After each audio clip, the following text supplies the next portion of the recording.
اعوذ باللہ من الشیطان الرجیم بسم اللہ الرحمن الرحیم بسم اللہ الرحمن الرحیم وَلَقَدْ خَلَقْنَا فَوْقَكُمْ سَبْعَ طَرَائِقَ وَمَا كُنَّا عَنِ الْخَلْقِ غَافِلِينَ وَأَنزَلْنَا مِنَ السَّمَاءِ مَاءً بِقَدَرٍ فَأَسْكَنَّاهُ فِي الْأَرْضِ وَإِنَّا عَلَى ذَهَابٍ بِهِ لَقَادِرُونَ۔ تو اللہ تبارک و تعالیٰ کی قدرت کے جو دلائل دیے جا رکھے ہیں اس میں انسان کی تخلیق اور اس کی تخلیق کے جو مرحلے اور حالتیں ہیں اس پر تفصیلی کلام ہوا۔ اب یہاں دوسری دلیل پیش کی جا رہی ہے کہ اے انسان، اپنے وجود پر غور فکر کرنے کے ساتھ یہ دیکھ کہ جس زمین پر تو رہتا ہے، جس پر تو چلتا ہے، اس پر بھی غور و فکر کر، اور اس زمین کے اوپر جو شامیانہ بنایا گیا ہے، بغیر ستون کے آسمانوں کو سجایا گیا ہے، اس میں بھی غور و فکر کر۔ کس چیز کی؟ کہ اللہ تبارک و تعالی قدرت کاملہ والا ہے، اور جس کے پاس ایسی قدرت ہو، جو ایسی بہترین چیزیں بنانے والا ہو، وہی معبود ہو سکتا ہے اور اسی کی عبادت کی جا سکتی ہے۔ قرآن مقدس ارشاد فرماتا ہے وَلَقَدْ خَلَقْنَا فَوْقَكُمْ سَبْعَ طَرَائِقَ وَمَا كُنَّا عَنِ الْخَلْقِ غَافِلِينَ، اور بے شک ہم نے تمہارے اوپر 7 راستے بنائے اور ہم مخلوق سے بے خبر نہیں۔ کہ اس تخلیق پر بھی وہ غور و فکر کریں کہ اللہ تبارک و تعالیٰ نے بغیر کسی واسطے، بغیر کسی وسیلے کے ایک کے اوپر ایک 7 راستے بنائے۔ اس سے کیا ہوتا ہے کہ یہ فرشتوں کے آنے جانے کے راستے ہیں، ملائکہ کام الہیہ لاتے ہیں، پھر اللہ تبارک و تعالیٰ نے ان کے ذمے جو کام سپرد کیا ہے وہ سارے کام انجام دیتے ہیں۔ ان کے راستے ہیں آسمانوں سے آنے جانے کے،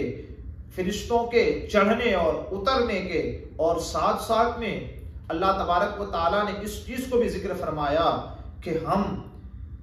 سب کے اعمال،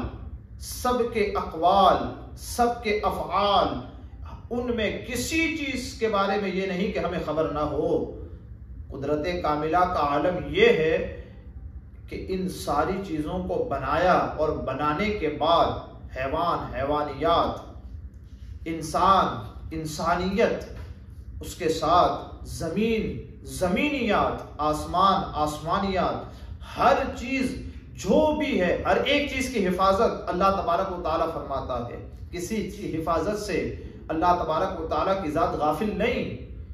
اللہ تبارک و تعالیٰ ہر ایک کو رزق عطا فرماتا ہے، ہر ایک کے لیے جو وہ کام کرتا ہے، ہر کام سے اللہ تبارک و تعالیٰ باخبر ہے، یہاں تک کہ وہ افکار، وہ نظریات جو وہ رکھتا ہے، جو وہ سوچتا ہے، جو ارادات، جو تمنائیں، جو امنگیں اس کے دل میں اٹھتی ہے، ان اللہ علیم بذات الصدور، اور رب کائنات ایسی قدرت کا مالک ہے، وہ اٹھنے والے ارادے کو بھی جانتا ہے، کسی چیز سے غافل نہیں۔ اس چیز کو یہاں ذکر فرمایا گیا کہ اس پورے جہاں کو، یہ انسان کا بنانا، انسان کے بعد زمین، زمین کے بعد آسمان، یہ سارا جہاں جو بنایا گیا ہے انسان کے لیے کہ انسان اس سے فائدہ اٹھائے، اور ان ساری چیزوں سے فائدہ اٹھانے کے بعد انسان کیا کرے کہ انسان اس کے بنانے والے کی طرف متوجہ ہو کر اللہ کا سچا اور اچھا بندہ بننے کی کوشش کرے، اس کی لازوال نعمتوں کا حقدار بن جائے۔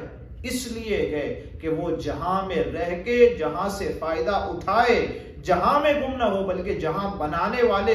رب کی طرف لو لگا کر ہمیشہ اس کی یاد اپنے دل میں بسا کر اپنی زندگی کو گزارنے کی کوشش کرے۔ یہ ہے قرآن مقدس کی تعلیم،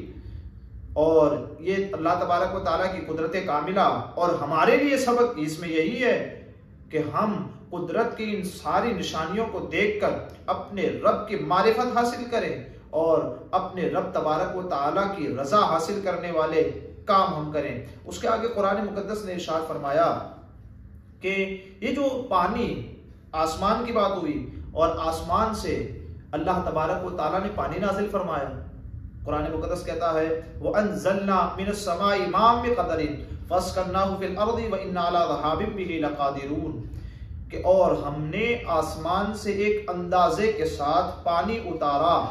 پھر اسے زمین میں ٹھہرایا، اور اس کے بعد اور بے شک ہم اسے لے جانے پر قادر ہیں۔ تو انسان کی تخلیق کے بعد آسمانوں کی تخلیق، آسمانوں کی پیدائش، کہ کس قدر حسین اسے بنایا کہ اللہ تبارک و تعالیٰ نے، اور حسین بنانے کے ساتھ اس میں جگمگاتے ستارے رکھے ہیں اور چاند سورج اس میں گردش کرتے ہیں، بہترین نعمتیں ہیں اس میں، غور و فکر کریں اس میں، اور ساتھ ساتھ اس آسمان میں اللہ تبارک و تعالیٰ نے قدرت کاملہ سے پانی بھی رکھا، جسے آسمان سے اللہ تبارک و تعالیٰ نازل فرماتا ہے، جس کے ذریعے ایک اندازے کے ساتھ اللہ پانی اتارتا ہے، پھر اسے زمین میں ٹھہراتا ہے، جس ذریعے زمین کو زندگی عطا ہوتی ہے۔ تو شروع کا مرحلہ یہ تھا کہ پانی کی بوند سے انسان بنا، اور ایک دوسرا مرحلہ یہاں یہ بھی ذکر کیا جاتا ہے کہ آسمان سے پانی اتار کر ہم زمین کو زندگی عطا کرتے ہیں۔ سبحان اللہ، یہ بھی ایک قدرت ہے کہ آسمان سے قطرے نازل ہوتے ہیں زمین پر برابر، اور کبھی ایسے نازل ہوتے ہیں کہ رمجم رمجم بارش، بڑا سہانا لگتا ہے اس میں کھڑا ہونا، اور وہی بارش کبھی جب تیز ہوتی ہے تو کھڑا رہنا مشکل ہو جاتا ہے، یہاں تک کہ گھروں کو، چیزوں کو توڑ کر وہ پانی کا قطرہ نیچے کی طرف آ جاتا ہے، ٹھہرنا مشکل ہو جاتا ہے۔ یہ قدرت کاملہ ہے، وہ جب چاہتا ہے، جیسے چاہتا ہے، جتنی چاہتا ہے نازل فرماتا ہے، وہ جو چاہے کرتا ہے، اس کی قدرت ہے۔ اللہ تبارک و تعالیٰ نے اس نعمت سے ہمیں مالا مال فرمایا ہے، اور یاد رکھیں کہ جب اللہ نے اس نعمت سے ہمیں مالا مال فرمایا تو اب ہماری ذمہ داری کیا ہے کہ نعمت ملنے پر ہم شکر ادا کریں تاکہ نعمت ہم سے چھن نہ جائے۔ قرآن فرماتا ہے اور بے شک ہم اسے لے جانے پر قادر ہیں، وَإِنَّا عَلَىٰ ذَهَابٍ بِهِ لَقَادِرُونَ، جیسے ہم اتارنے پر قادر ہیں ٹھیک ویسے ہی ہم لے جانے پر بھی قدرت رکھتے ہیں اور یہ طاقت رکھتے ہیں۔ لیکن جو